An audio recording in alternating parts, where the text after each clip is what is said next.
Good afternoon. Before I take questions, I want to give you a progress report to the nation on where we stand 65 days into office here, on vaccinations and a few other top priorities for the American people. First, on vaccinations. On December 8th, I indicated that I hope to get 100 million shots in people's arms in my first 100 days. We met that goal last week by day 58, 42 days ahead of schedule. Now today I'm setting a second goal, and that is we will, by my 100th day in office, have administered 200 million shots in people's arms. That's right, 200 million shots in 100 days. I know it's ambitious, twice our original goal, but no other country in the world has even come close, not even close to what we were doing. I believe we can do it. And today, we made a historic investment in reaching the hardest hit and the most vulnerable communities, the highest risk communities, as a consequence of the virus, by investing an additional $10 billion in being able to reach them. I also set a goal before I took office of getting a majority of schools in K through 8 fully open in the first 100 days.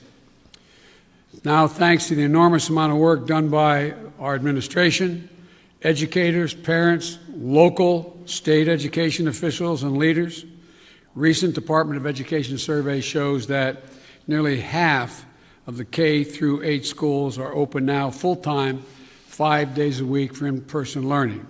Not yet a majority, but we're really close, and I believe in the 35 days left to go, we'll meet that goal as well. As of yesterday, more than 100 million payments of $1,400 have gone into people's bank accounts. That's real money in people's pockets, bringing relief instantly almost. And millions more will be getting their money very soon. One final note. Since we passed the American Rescue Plan, we're starting to see new signs of hope in our economy. Since it was passed, a majority of economic forecasters have significantly increased their projections on the economic growth that's going to take place this year. They're now projecting it will exceed 6%, a 6% growth in GDP. And just this morning, we learned that the number of people filing for weekly unemployment insurance fell by nearly 100,000 persons. It's the first time in a year the number has fallen below the pre-pandemic high.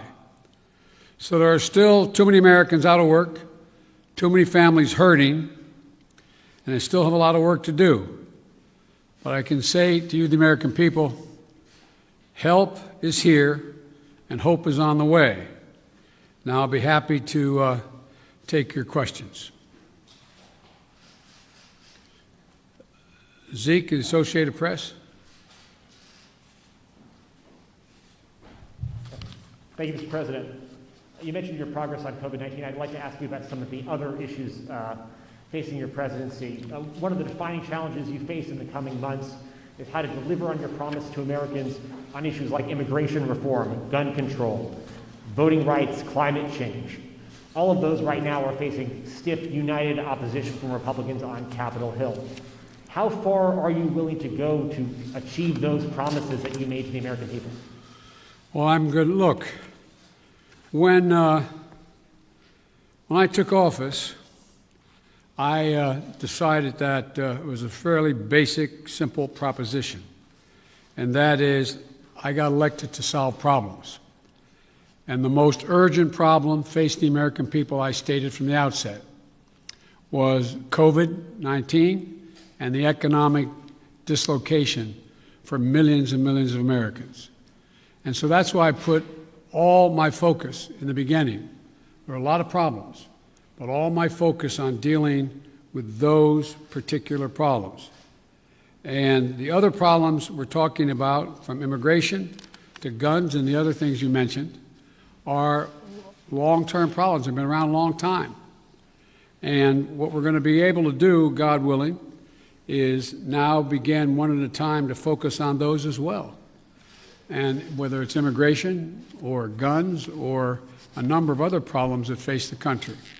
But the fundamental problem is getting people some peace of mind so they can go to bed at night and not stare at the ceiling wondering whether they lost their health insurance, whether they're going to lose a family member, whether they're going to be in a position where they're going to lose their home because they can't pay their mortgage, or the millions of people are going to get thrown out of their homes because of the inability to pay their rent. So we're going to move on these one at a time, try to do as many simultaneously as we can, but that's the reason why I focused as I have. And here's the deal.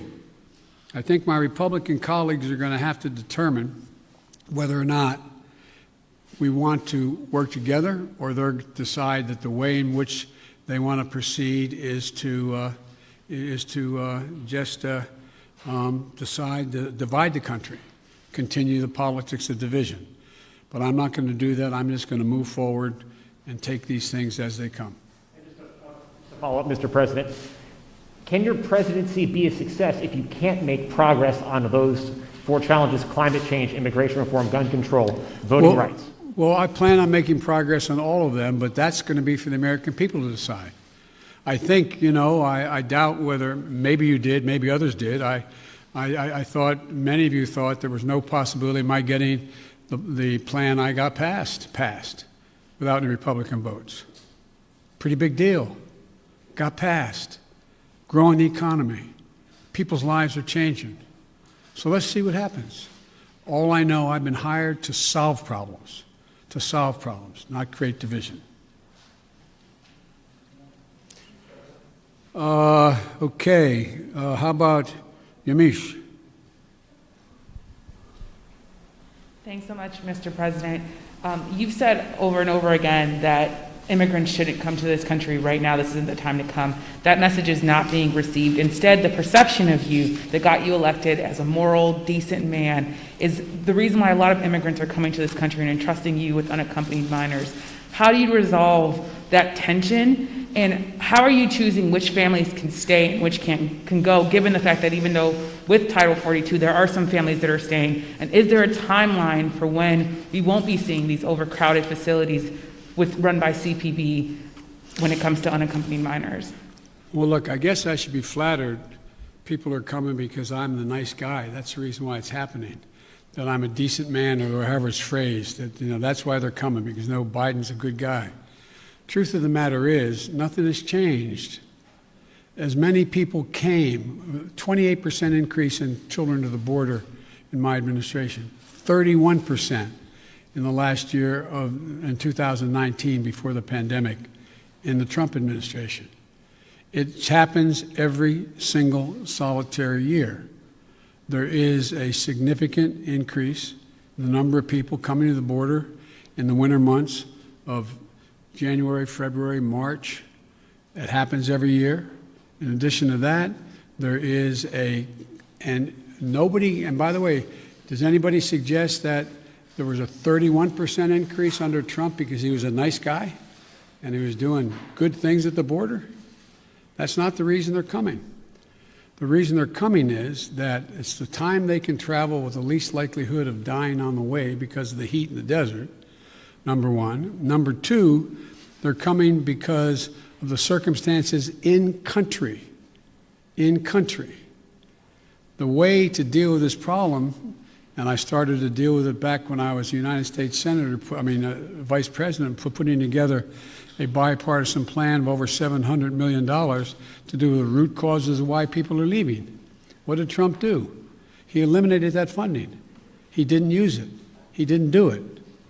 And in addition to that, what he did, he dismantled all the elements that exist to deal with what had been a problem and has been continued to be a problem for a long time. He, in fact, shut down the number of beds available. He did not fund HHS to get the children out of those those Border Patrol facilities where they should not be and not supposed to be more than a few days, a little while.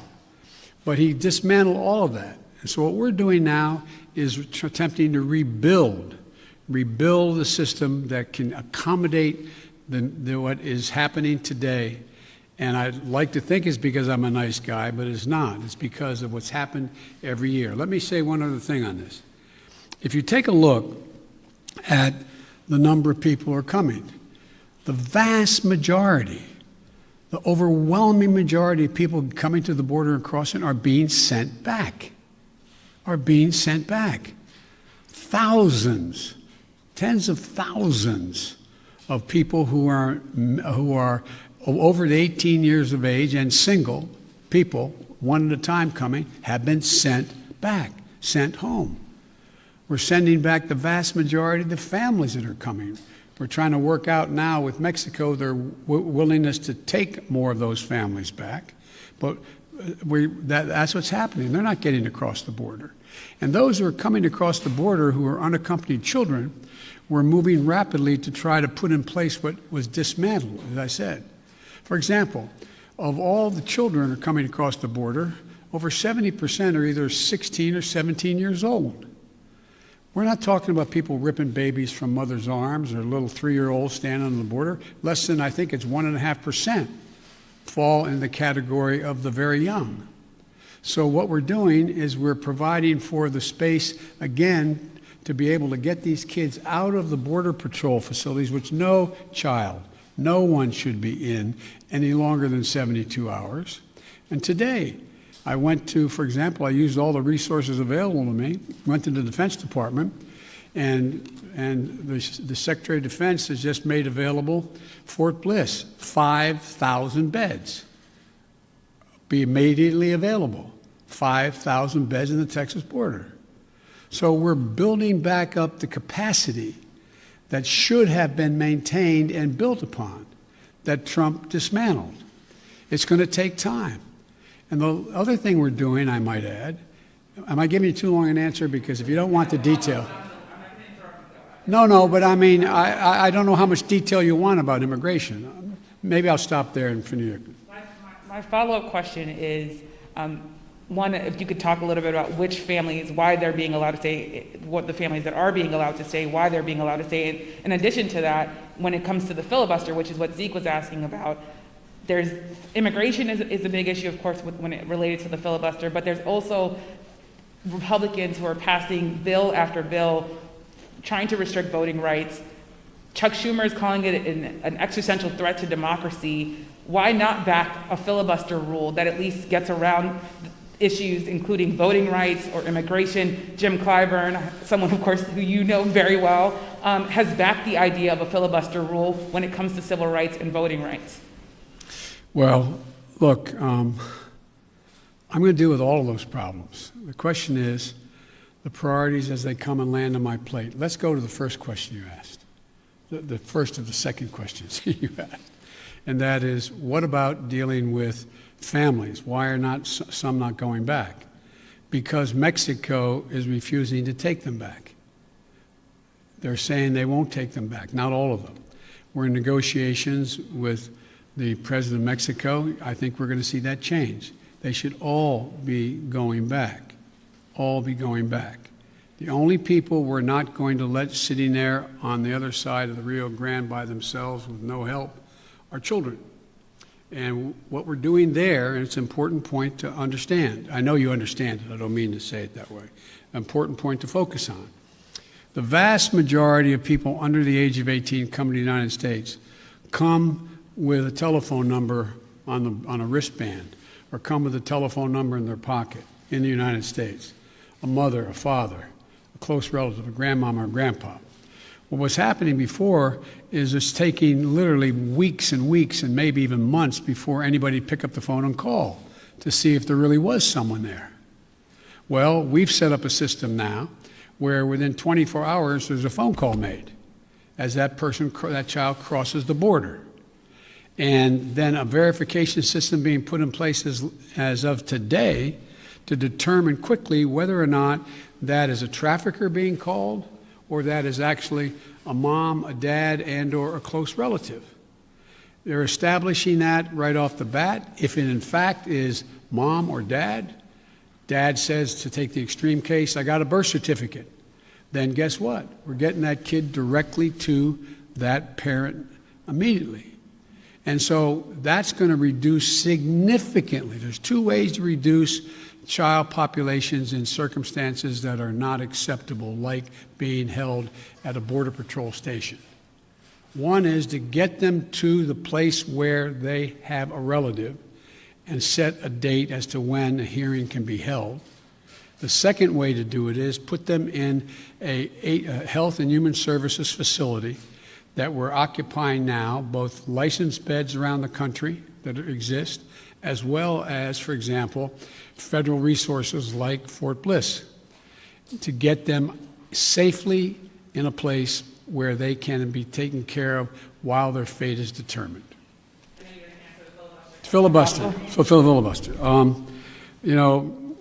With regard to the filibuster, I believe we should go back to a position of the filibuster that existed just when I came to the United States Senate 120 years ago. And that is that it used to be required for the filibuster, and I had a card on this. I was going to give you the statistics, but you probably know them. That it used to be that from between 1917 and 1971, the filibuster existed. There were a total of 58 motions to break a filibuster that whole time. Last year alone, there were 5 times that many. So it's being abused in a gigantic way. And for example, it used to be you had to stand there and talk and talk and talk and talk until you collapsed. And guess what? People got tired of talking and tired of collapsing. Filibusters broke down and we were able to break the filibuster, get a quorum, and vote. So I strongly support moving in that direction, in addition to having an open mind about dealing with certain things that are just elemental to the functioning of our democracy, like the right to vote, like the basic right to vote. We've amended the filibuster in the past. But here's the deal. As you observed, I'm a fairly practical guy. I want to get things done. I want to get them done consistent with what we promised the American people. And in order to do that, in a 50-50 Senate, we've got to get to the place where I get 50 votes so that the Vice President of the United States can break the tie, or I get 51 votes without her. And so I'm going to say something outrageous. I have never been particularly poor at calculating how to get things done in the United States Senate. So the best way to get something done, if it holds near and dear to you that you like to be able to, anyway, we're going to get a lot done. And if we have to, if there's complete lockdown and chaos as a consequence of the filibuster, then we'll have to go beyond what I'm talking about. Okay, hang on. Sorry. Oh, Ms. Kim. Thank you, Mr. President. To follow up on the filibuster, so do you believe it should take 60 votes to end a filibuster on legislation, or 51? If we could end it with 51, we would have no problem. You're going to have to, the existing rule, it's going to be hard to get a parliamentary ruling that allows 50 votes to end the filibuster, the existence of a filibuster.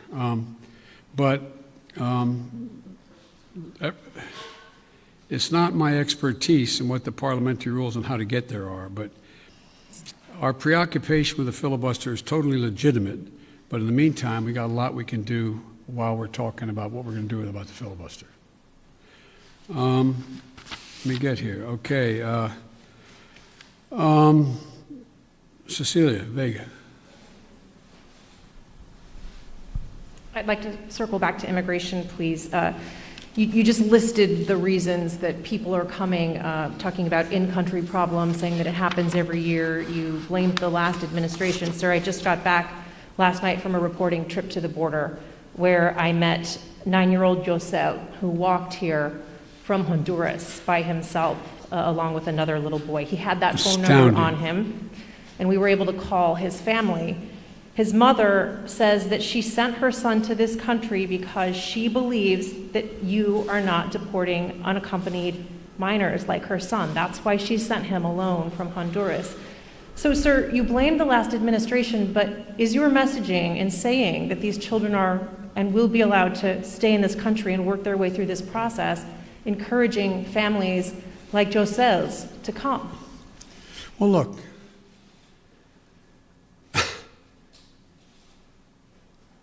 the idea that I'm going to say, which I would never do, that if an unaccompanied child ends up at the border, we're just going to let him starve to death and stay on the other side. No previous administration did that either, except Trump. I'm not going to do it. I'm not going to do it. That's why I've asked the Vice President of the United States yesterday to be the lead person on dealing with focusing on the fundamental reasons why people leave Honduras, Guatemala, El Salvador in the first place. It's because of earthquakes, floods. It's because of lack of food. It's because of gang violence. It's because of a whole range of things that when I was vice president and had the same obligation to deal with unaccompanied children, I was able to get it slowed up significantly by working with the heads of state of those communities to do things like in one of the major cities, the reason people were leaving is they couldn't walk the street because their kids were getting beat up or shot or gang violence. Well, what I was able to do is not give money to the head of state because so many are corrupt, but I was able to say, okay, you need lighting in the streets to change things? I'll put the lighting in. We got a contractor. We got the type of lighting. We paid directly to the contractor, did not go through the government. And violent crime significantly was reduced in that city. Fewer people sought to leave. When this hurricane occurred, the 2 hurricanes, instead of us going down and helping in a major way so that people would not have a reason to want to leave in the first place because they didn't have housing or water or sustenance, we did nothing.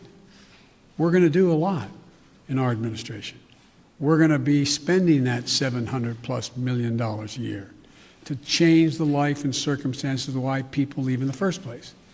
That mother did not sit around on the kitchen table and say, you know, I got a great idea. Way I'm going to make sure my son gets taken care of is I'm going to put him, how old was he or she? He's 9. I also met a 10-year-old. A 9-year-old. I'm going to send him on a 1,000-mile journey across the desert and up to the United States because I know Joe Biden's a nice guy and he'll take care of him. What a desperate act to have to take. The circumstances must be horrible. So we can do something about that. That's what the vice president's going to be doing.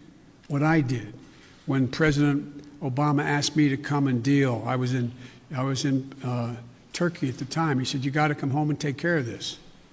So we put together a plan and it had an impact. And so the question here is how we go ahead and do this, what we do. There's no easy answer. Quick follow, if I may. Do you want to see these unaccompanied minors staying in this country, or should they be deported eventually? Well, the judgment has to be made whether or not, in this young man's case, he has a mom at home. There's an overwhelming reason why he'd be put in a plane and flown back to his mom.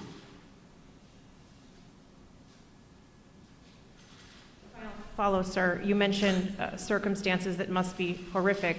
The Customs and Border Protection Facility in Donna, Texas, I was there, is at 1,556% capacity right now with mostly unaccompanied minors. There are kids that are sleeping on floors.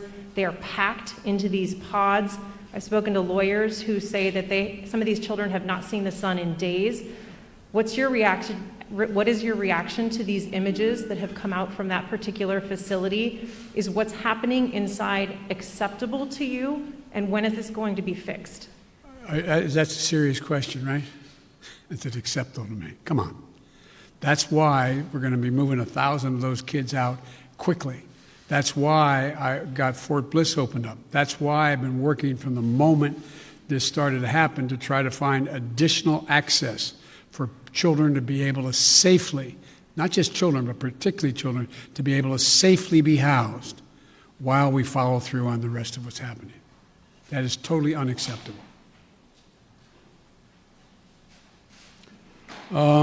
Ken. Thank you, Mr. President. I wanted to ask you about Afghanistan. You face a May 1st deadline for the withdrawal of U.S. troops from that country. As a candidate in foreign affairs, you wrote that it is past time to end these forever wars. Can you commit to the American people that by May 2nd, the U.S. will no longer have forces in Afghanistan?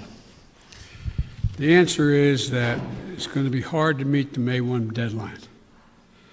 Just in terms of tactical reasons, it's hard to get those troops out.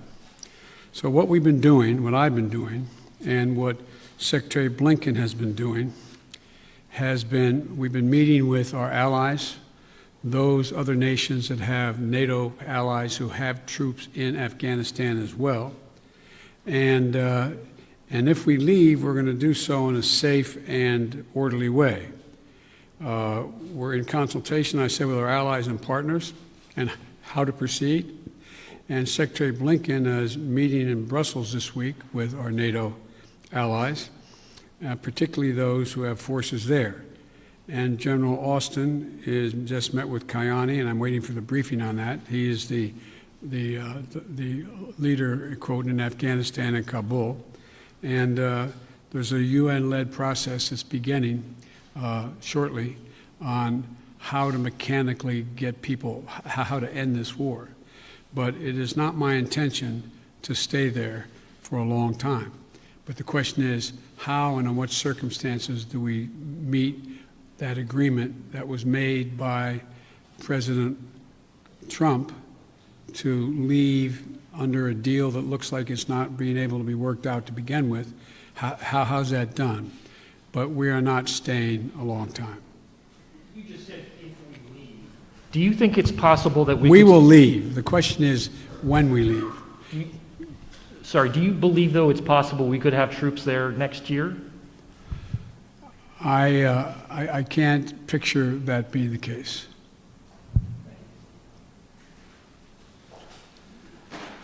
Okay, Kristen. Thank you very much, Mr. President. Given the conditions that were just laid out at the migrant facilities at the U.S. border, will you commit to allowing journalists to have access to the facilities that are overcrowded moving forward? I will commit when my plan very shortly is underway to let you have access to not just them, but to other facilities as well. How soon will journalists be able to have access to the facilities? We've obviously been allowed to be inside one, but we haven't seen the facilities in which children are packed together to really give the American people a chance to see that. Will you commit to transparency on this issue? I will commit to transparency, and as soon as I am in a position to be able to implement what we're doing right now. And one of the reasons I haven't gone down, all my chief folks have gone down, is I don't want to become the issue. I don't want to be, bringing all the Secret Service and everybody with me to get in the way. So this is being set up, and you'll have full access to everything once we get this thing moving. Okay, just to be clear, how soon will that be, Mr. President? I don't know, to be clear. Okay, and do you bear responsibility for everything that's happening at the border now? I hear you talking a lot about the past administration. You decided to roll back some of those policies. Did you move too quickly to roll back what? I'm sorry? Policies. Did you move too quickly to roll back some of the executive orders of your predecessor? First of all the policies that are underway were not helping at all. Did not slow up the amount of immigration, and there's many people coming. And rolling back the policies of separating children from their mothers, I make no apology for that. Rolling back the policies of remain in Mexico, sitting on, the edge of the Rio Grande in a muddy circumstance with not enough to eat. I make no apologies for that. I make no apologies for ending programs that did not exist before Trump became president, that have an incredibly negative impact on the law, international law, as well as on human dignity. And so I make no apologies for that. To ask you about foreign policy, Mr. President. Overnight, we learned that North Korea tested 2 ballistic missiles. What, if any, actions will you take, and what is your red line on North Korea? Let me say that, number one, UN Resolution 1718 was violated by those particular missiles that were tested, number one. We're consulting with our allies and partners, and there will be responses if they choose to escalate. We will respond accordingly.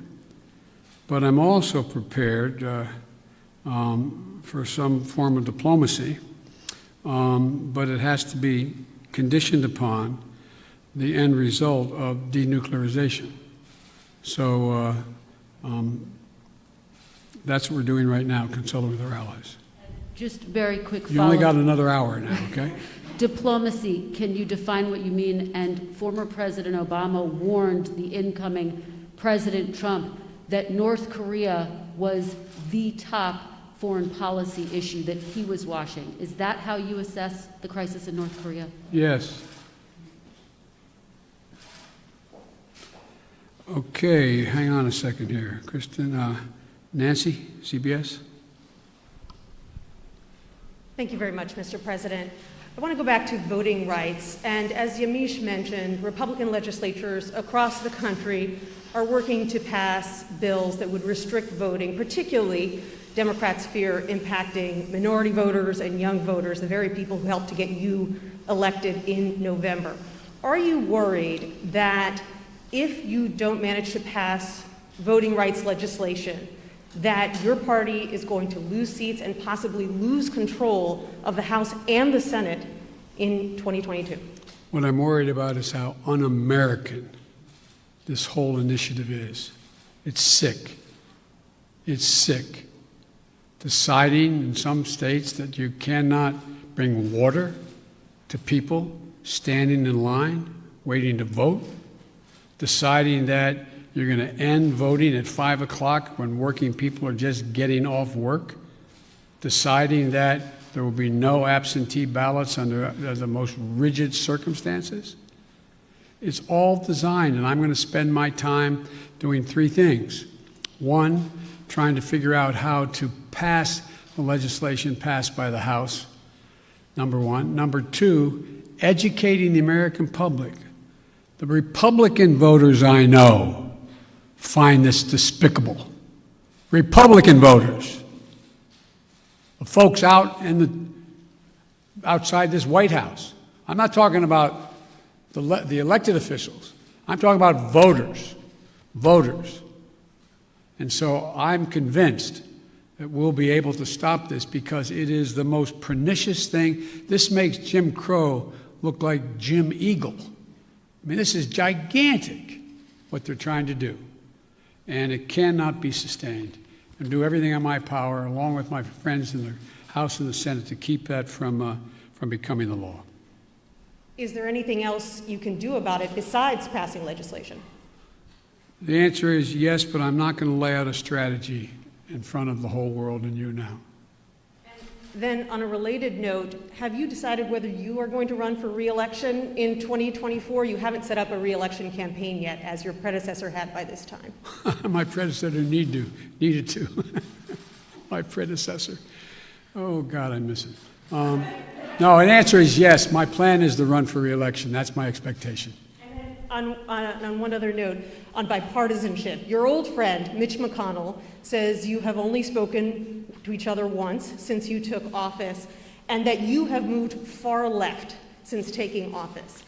Do you see it the same way he does? Have you rejected bipartisanship?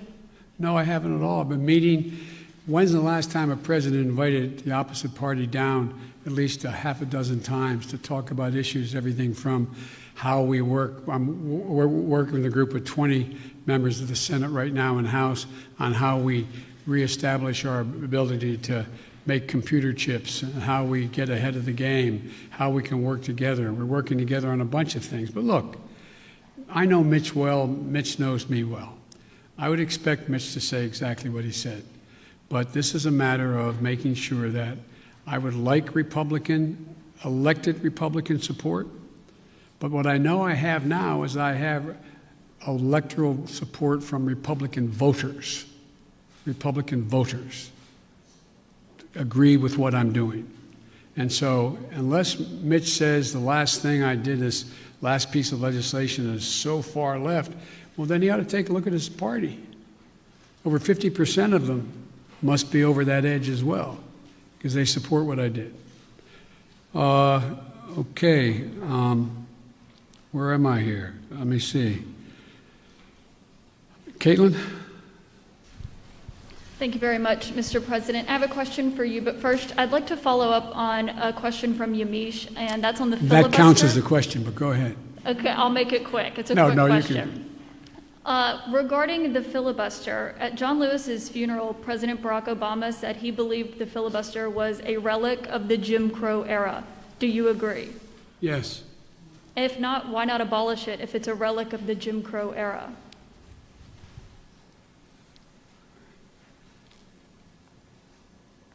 Successful electoral politics is the art of the possible. Let's figure out how we can get this done and move in the direction of significantly changing the abuse of even the filibuster rule first. It's been abused from the time it came into being by an extreme way in the last 20 years. Let's deal with the abuse first. You're moving closer to eliminating the filibuster. Is that correct? I answered your question. You also just made some news by saying that you are going to run for re-election. I said that is my expectation. So is that a yes, that you are running for re-election? Look, I don't know where you guys come from, man. I've never been able to travel. I'm a great respecter of fate. I've never been able to plan 3.5 years ahead for certain. And if you do run, will Vice President Harris be on your ticket? I would fully expect that to be the case. She's doing a great job. She's a great partner. She's a great partner. And do you believe you'll be running against former President Trump? Oh, come on. I don't even think about it. I have no idea. I have no idea whether there'll be a Republican Party. Do you? I know you don't have to answer my question, but I mean, do you? I mean, look, this is the way I view things. I become a great respecter of fate in my life. I set a goal that's in front of me to get things done for the people I care most about, which are hard-working, decent American people who are really having it stuck to them. I want to change the paradigm. I want to change the paradigm. We start to reward work, not just wealth. I want to change the paradigm. If you notice, didn't you find it kind of interesting that my Republican friends were worried about that the cost and the taxes that had to be had, if there is any tax to be had as they talk about it, in dealing with the act that we just passed, which puts money in people's pockets, ordinary people? Do you hear them complain when they passed close to $2 trillion Trump tax cut, 83% going to the top 1%? Do you hear them talk about that at all? I love the fact that they found this whole idea of concern about the federal budget. It's kind of amazing. When the federal budget is saving people's lives, they don't think it's such a good idea. When the federal budget is feathering the nest of the wealthiest Americans, 90 of the Fortune 500 companies making billions of dollars, not paying a cent in taxes, reducing taxes to the point that people who are making, if you're a husband and wife, a school teacher, and a cop, you're paying at a higher rate than the average person making $1 billion a year is. Something's wrong. Their newfound concern. I'm concerned. Look, I meant what I said when I ran, and a lot of you still think I'm wrong, and I respect that. said, I'm running for 3 reasons. To restore the soul, dignity, honor, honesty, transparency to the American political system. 2, to rebuild the backbone of this country, the middle class, hardworking people and people struggling to get in the middle class. They built America, and unions built them. The 3rd reason I said I was running was to unite the country. And generically speaking, all of you said, no, you can't do that. Well, I've not been able to unite the Congress, but I've been uniting the country based on the polling data. We have to come together. We have to. So from my perspective, you know, it's, to me, it's about just, you know, getting out there, putting one foot in front of the other, and just trying to make things better for people. Just hard-working people. People get up every morning and just want to figure out how to put food on the table for their kids, be able to have a little bit of breathing room, being able to have, make sure that they go to bed not staring at the ceiling like my dad did, wondering whether, since he didn't have health insurance, what happens if mom gets sick or he got sick. These are basic things. Basic things. And I'm of the view that the vast majority of people, including registered Republicans by and large, share that same view, that same sense of what is, you know, what's appropriate. Justin Sink, Bloomberg. Thanks, Mr. President. I wanted to ask about your relationship with China now that you've been in office for a couple months.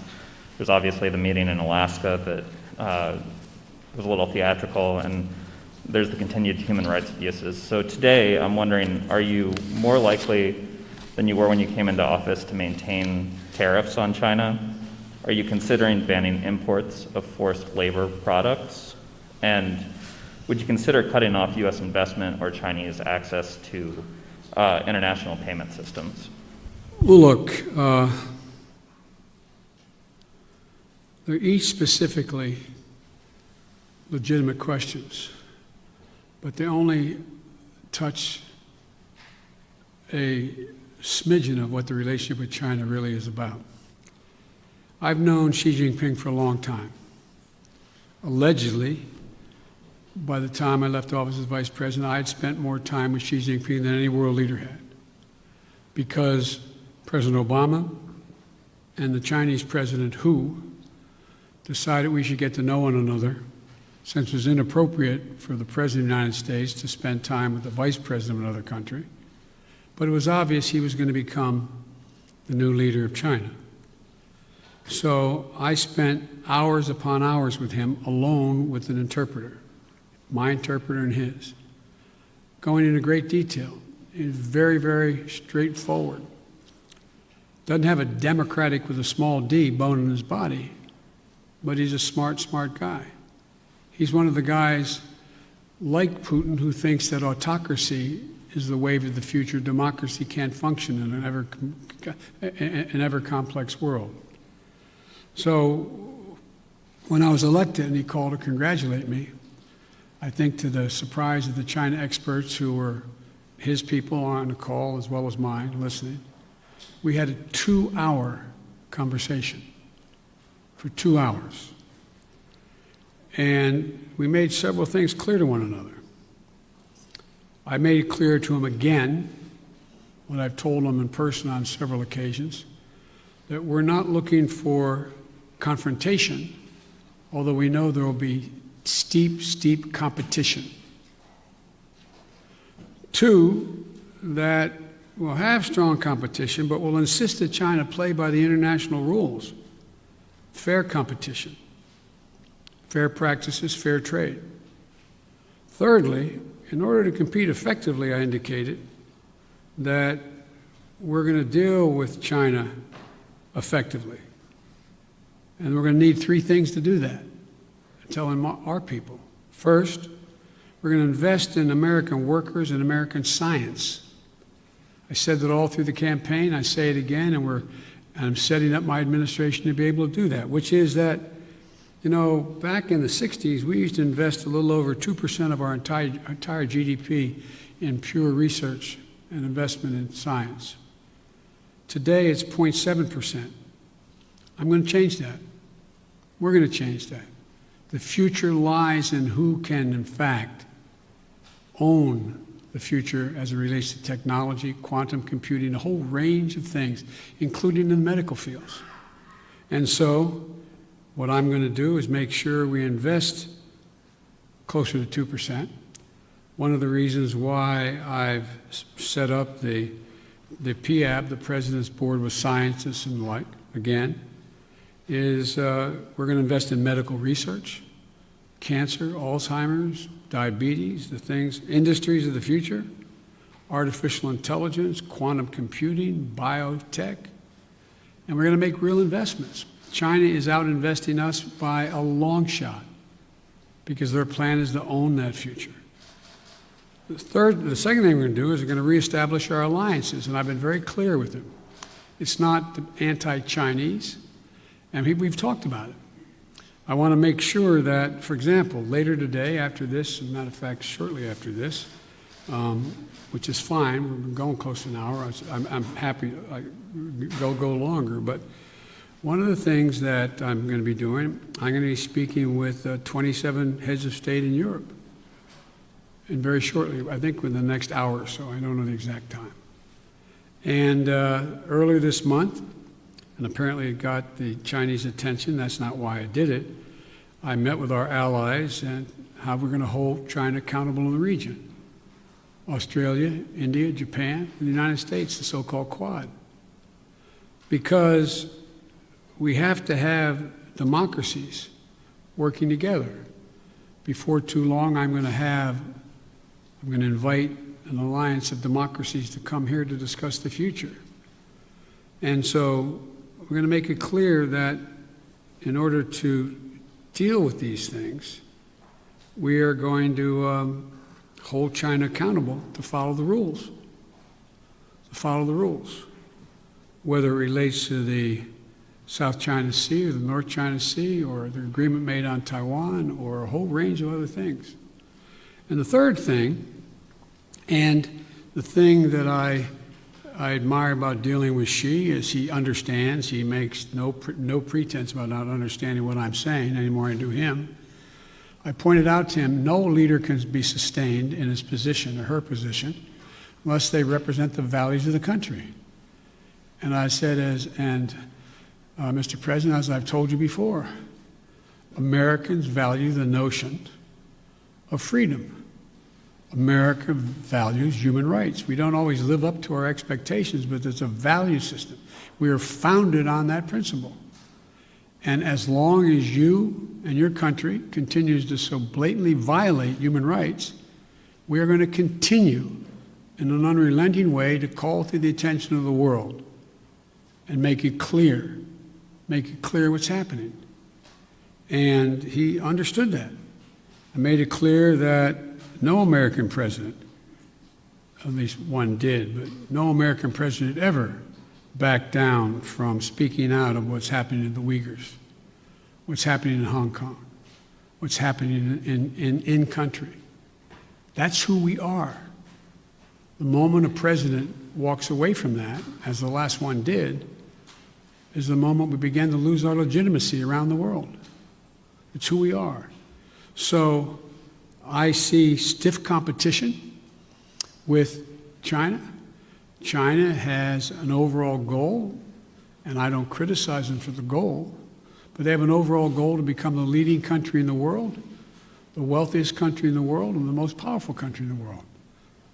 That's not going to happen on my watch, because the United States is going to continue to grow and expand.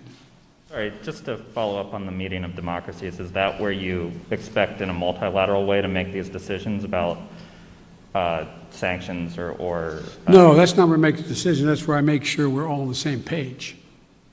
All on the same page. Look, I predict to you, your children or grandchildren are going to be doing their doctoral thesis on the issue of who succeeded, autocracy or democracy.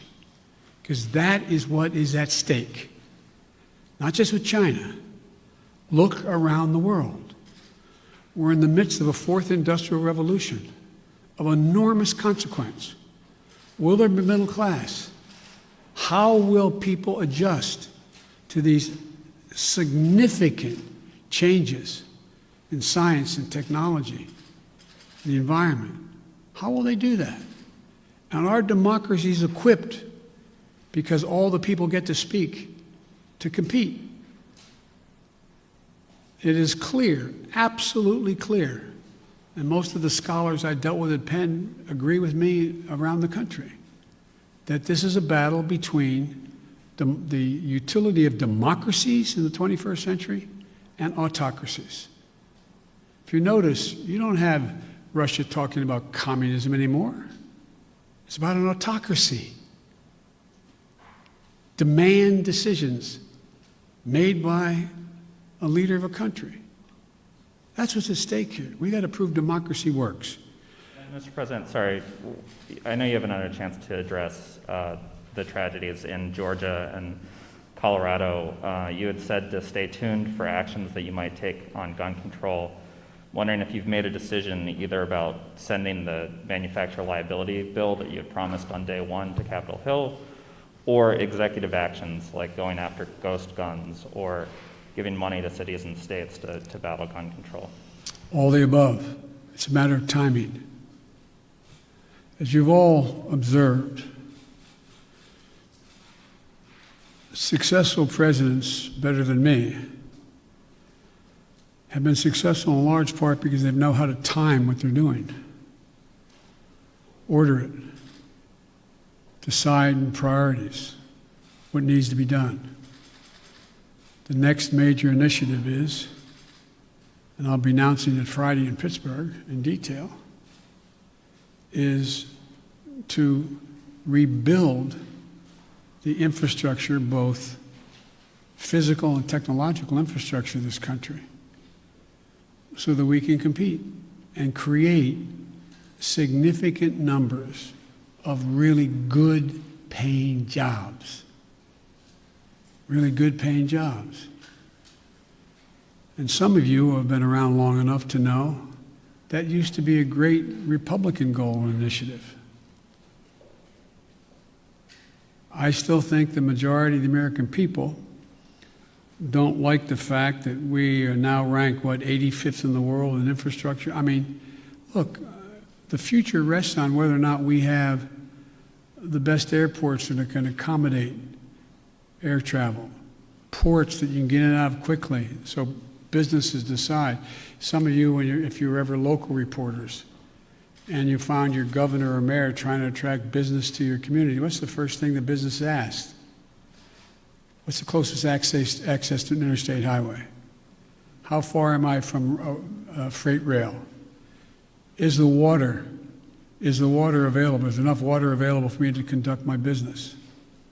All the things that relate to infrastructure. We have somewhere, I asked the staff to write it down for me, and they did, not for this, but for a longer discussion. We have somewhere in terms of infrastructure, we rank 13th globally in infrastructure. China is investing 3 times more in infrastructure than the United States is. Bridges, more than 1/3 of our bridges, 231,000 of them, need repairs. Some are physical safety risks or preservation work. 1 in 5 miles of our highways and major roads are in poor condition. That's 186,000 miles of highway. Aviation, 20% of all flights weren't on time, resulting in 1.5 million hours lost in production. 6 to 10 million homes in America still have lead pipes servicing their water lines. We have over 100,000 wellheads that are not capped, leaking methane. What are we doing? And by the way, we can put as many pipe fitters and miners and us to work capping those wells at the same price that they would charge to dig those wells. So I just find it frustrating. Frustrating. Talk about, last point I'll make in the infrastructure, and I apologize for spending more time on it, but is that if you think about it,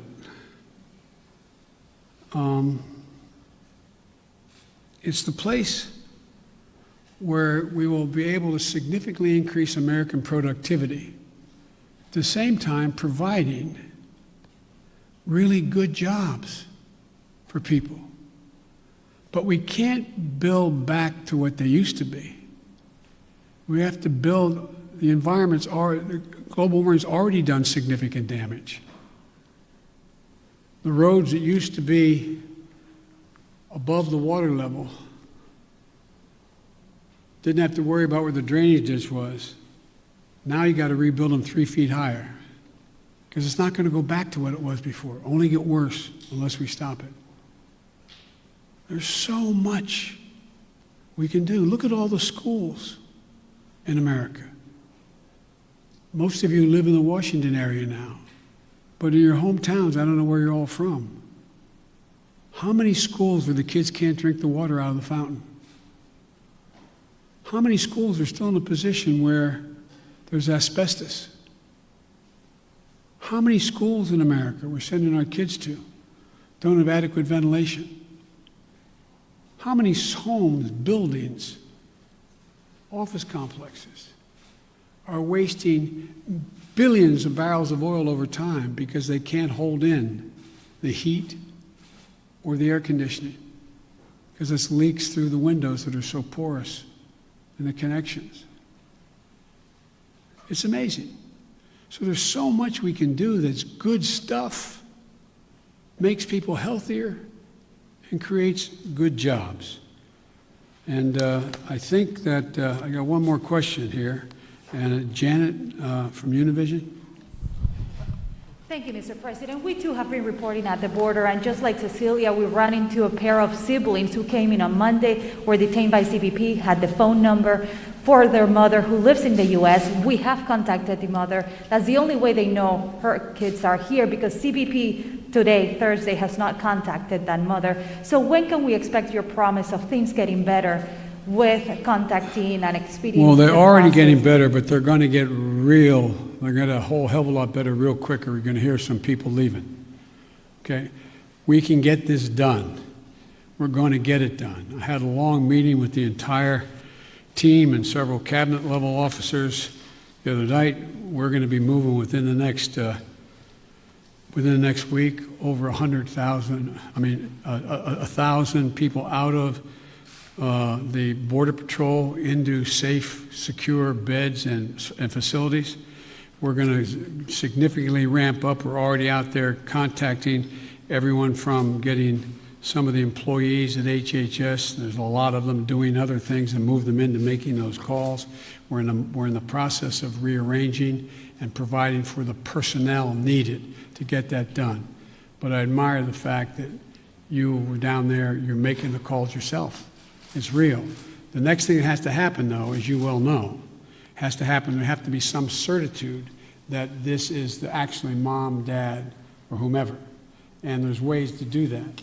There's ways to do that, a little bit like determining whether or not you got the right code for your credit card. What was your dog's name, kind of thing. I'm being a bit facetious, but not really.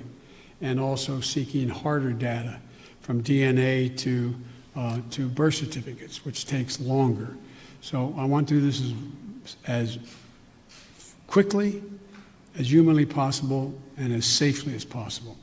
As you well know, treating the root causes in Latin America doesn't change things overnight.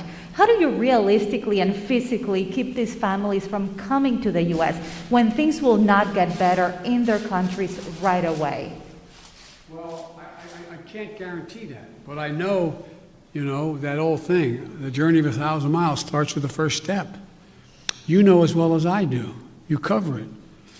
You have it's not like somebody sitting on a hand-hewn table in Guatemala, in somewhere in Mexico or in Guadalupe saying, I got a great idea. Let's sell everything we have. Give it to a coyote. have them take our kids across the border into a desert where they don't speak the language. Won't that be fun? Let's go. That's not how it happens. People don't want to leave. When my great-grandfather got in a coffin ship in the Irish Sea, the expectation was he going to live long enough on that ship to get to the United States of America. But they left because of what the Brits had been doing. They were in real, real trouble. They didn't want to leave, but they had no choice. So I can't guarantee we're going to solve everything, but I can guarantee we can make everything better. We can make it better. We can change the lives of so many people. And the other thing I want to point out to you, and I hope you point out, I realize it's much more heart-wrenching, and it is, to deal with a 5 and 6 and 7-year-old. But you went down there and you saw the vast majority of these children, 70% are 16 years old, 17 years old, and mostly males. Doesn't make it good, bad, or indifferent, but the idea that we have tens of thousands of kids in these god-awful facilities that are really little babies crying all night, there's some, that's true.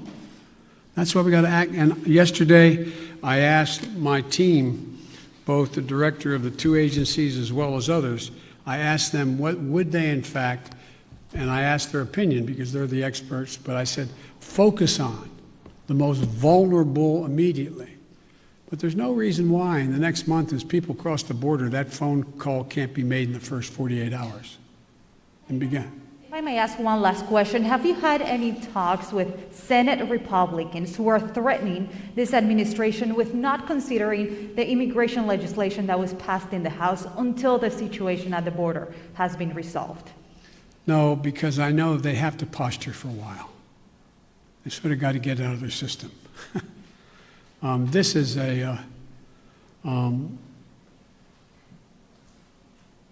but I'm ready to work with any Republican who wants to help solve the problem or make the situation better. But folks, I'm going. Thank you very, very much. I appreciate it. Thank you.